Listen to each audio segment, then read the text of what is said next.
The first time I stepped into my future in-law's home, I was overwhelmed with nerves. My future sister-in-law, Melissa, greeted me with a friendly smile, saying, "Nice to meet you," but as soon as Adam, my fiancé, left the room, her expression changed. "You should just leave," she said sharply, throwing water at me. Shocked and speechless, I stood there, drenched, as my future in-laws, who were present, merely mumbled, "Well, let's not make a scene." Flushed with embarrassment, I tried to compose myself, and just as I was gathering my thoughts, Melissa's husband, Ken, arrived. "Hello, nice to meet you," I said, attempting to ignore what had just happened. Ken seemed confused. "Wait a minute." Melissa turned pale, and the room grew tense.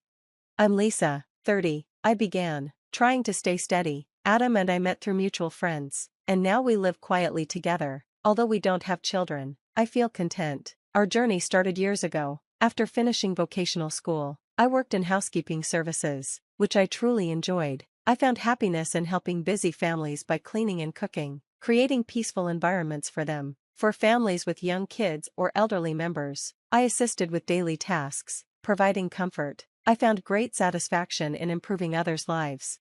One family that stood out was the Thompsons. I was assigned to their large, elegant home, owned by a wealthy couple. I was taken aback by the mansion's size, though I noticed parts of it were poorly maintained. "Hello, I'm Lisa, I'll be helping today." I introduced myself. Mark Thompson, the husband, gave me a warm greeting. "I'm Mark, and this is my wife, Amy. We're grateful for your help. This place is too much for us." Amy, though tired, greeted me with a gentle smile. As I explored the house and planned where to start, I noticed their garden, which, though a little overgrown, had beautiful flowers that Amy had lovingly tended. "Your flowers are lovely," I remarked. "Thank you," she replied softly. "I've been taking care of them for years." I got to work, cleaning windows, dusting furniture, and tidying the rooms. Mark and Amy watched me at times, chatting between my tasks. "You're very skilled for someone so young. How did you get into this?" Mark asked. "I've always enjoyed cooking and cleaning," I answered. "I wanted to pursue a career where I could truly make a difference." Mark nodded in approval. Over time, we became closer, sharing stories over tea. One day, Amy showed me their family album. "Is this your son?" I asked, pointing to a picture. "Yes," she said. "He works for a big company and travels a lot. Right now, I think he's in, well, I'm not sure where." The pride in their voices was clear, though there was a hint of sadness. "You must be so proud of him." "We are," Mark replied, his voice heavy with longing, "but we miss him terribly. When he comes home, it's the highlight of our year." Their deep yearning for their son touched me.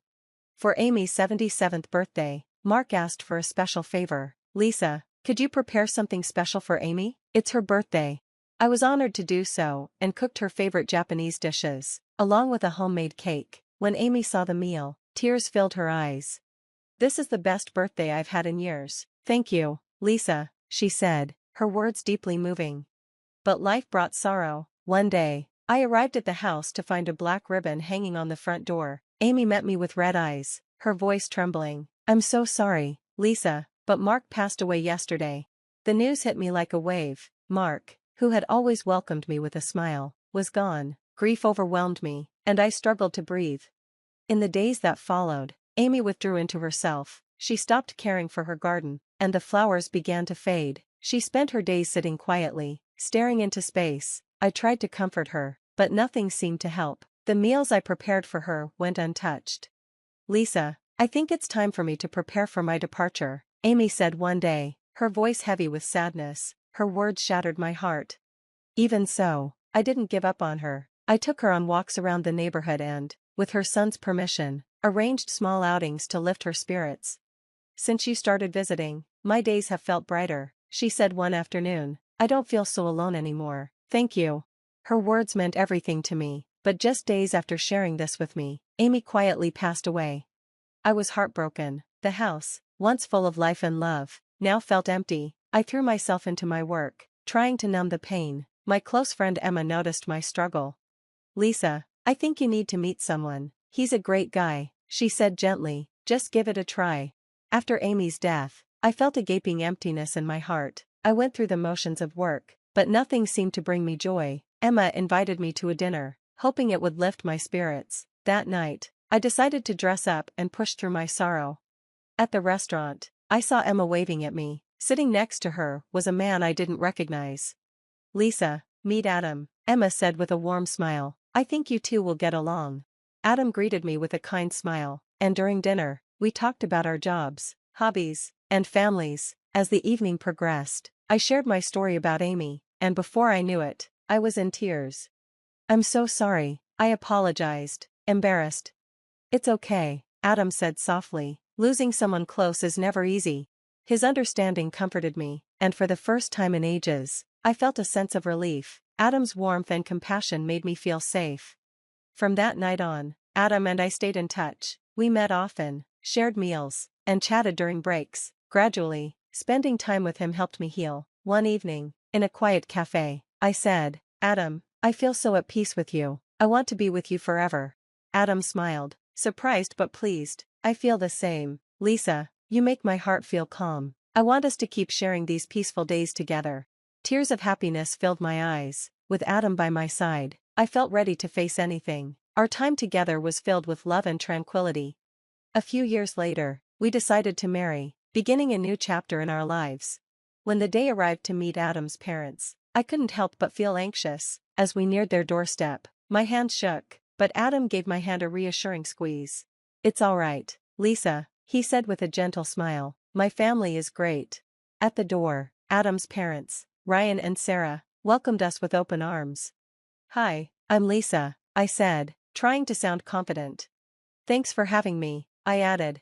Welcome, we're so happy to meet you, Sarah said, beaming. Come on in, make yourself comfortable. They led us into the living room, where Adam's older sister, Melissa, sat. She greeted me with a bright smile. Melissa was absolutely stunning, with long, glossy black hair and eyes that seemed to sparkle with life. Her upbeat personality lit up the room. Hey, I'm Melissa, Adam's sister. Thanks for coming, she said warmly. It's a pleasure to be here, I replied, smiling back. We quickly fell into a comfortable conversation about how Adam and I met. So, how did you two meet? She asked. We were introduced through mutual friends, I explained. From the moment I met him, I was drawn to his kindness. How sweet. Adam's always been so gentle and caring, Melissa said with a fond smile. He's been that way since he was little. Listening to the stories of Adam's childhood filled me with joy. It was clear he had been raised in a loving family. The evening was going smoothly until Adam excused himself. I'll be back in a minute, he said, heading to the bathroom.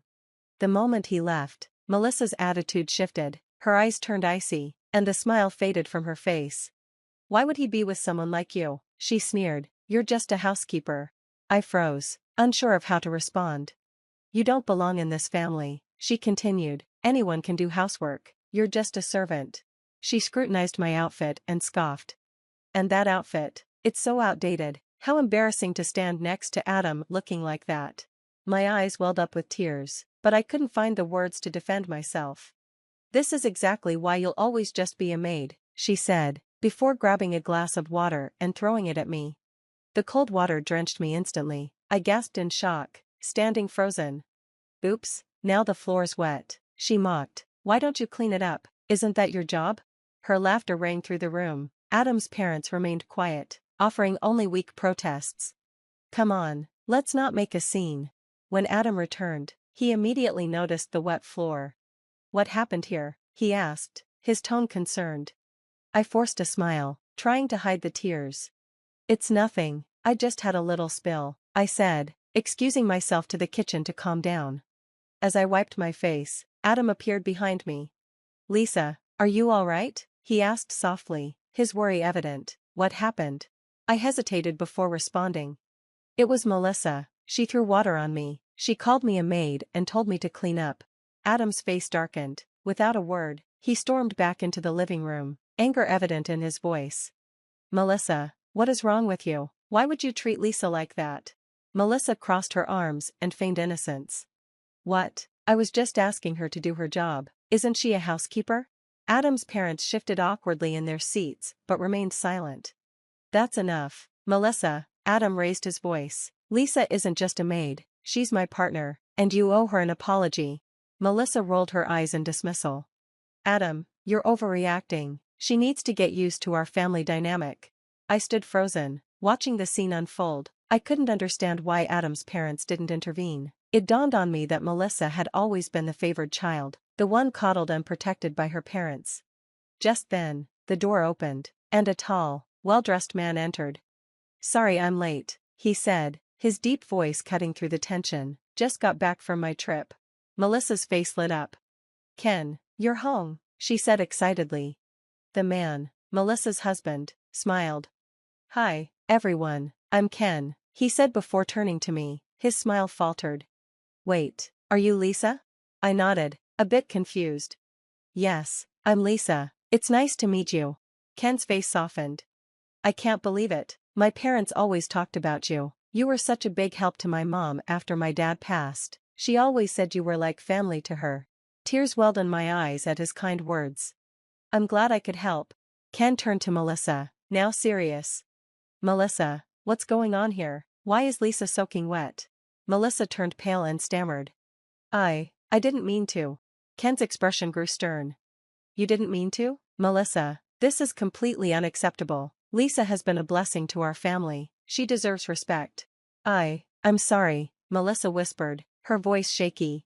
Ken shook his head. "Sorry isn't enough. You need to take responsibility for your actions." Melissa burst into tears. "I don't know why I acted that way," she confessed, wiping her eyes. "I felt jealous. Lisa has worked hard for everything, and I've always had everything handed to me. I felt small and useless, and I lashed out. I'm truly sorry." Her apology hung in the air, leaving the room silent. For the first time, Melissa's vulnerability shone through. "Melissa," I said quietly, "thank you for apologizing. I hope this marks the beginning of something better for you." Ken sighed.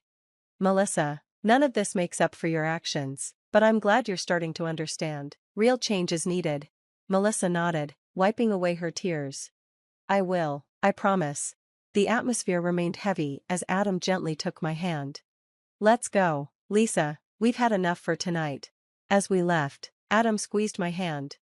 "I'm so sorry, Lisa. I never thought Melissa would behave like that." "It's okay, Adam, she has her own struggles. I just hope she learns from this." The drive home was quiet but comforting. I knew that whatever challenges we faced, we would face them together. Months later, Melissa's life took a dramatic turn. Her marriage to Ken fell apart as trust broke down completely. They separated, and Melissa, no longer having the constant support of her parents or Ken, was forced to face the reality of living on her own. Slowly, she began to grow, finding a job, managing her finances, and discovering a strength she never knew she had. One day, I bumped into Melissa at a coffee shop. She looked different, still confident, but with a humility that came from within. "Lisa," she said softly, "it's been a while." "It has. How are you?" She hesitated. "I'm doing better. I've had time to reflect on everything. I want to sincerely apologize. I was wrong to treat you like that." Her sincerity caught me off guard. "I can see you're working on yourself, Melissa. That's what matters." She smiled, a small but genuine smile. "Thank you." As for Ken, he moved forward, focusing on his career and personal growth. Meanwhile, Adam and I continued building our life together, our bond growing stronger with each challenge we overcame. "I'm proud of you, Lisa," Adam said one evening. "Why?" "Because you stayed true to yourself. You're the strongest person I know." His words warmed me. No matter what came our way, I knew we would face it together, and for the first time in a long while, I felt at peace. Thanks for watching. See you next time. Stay amazed.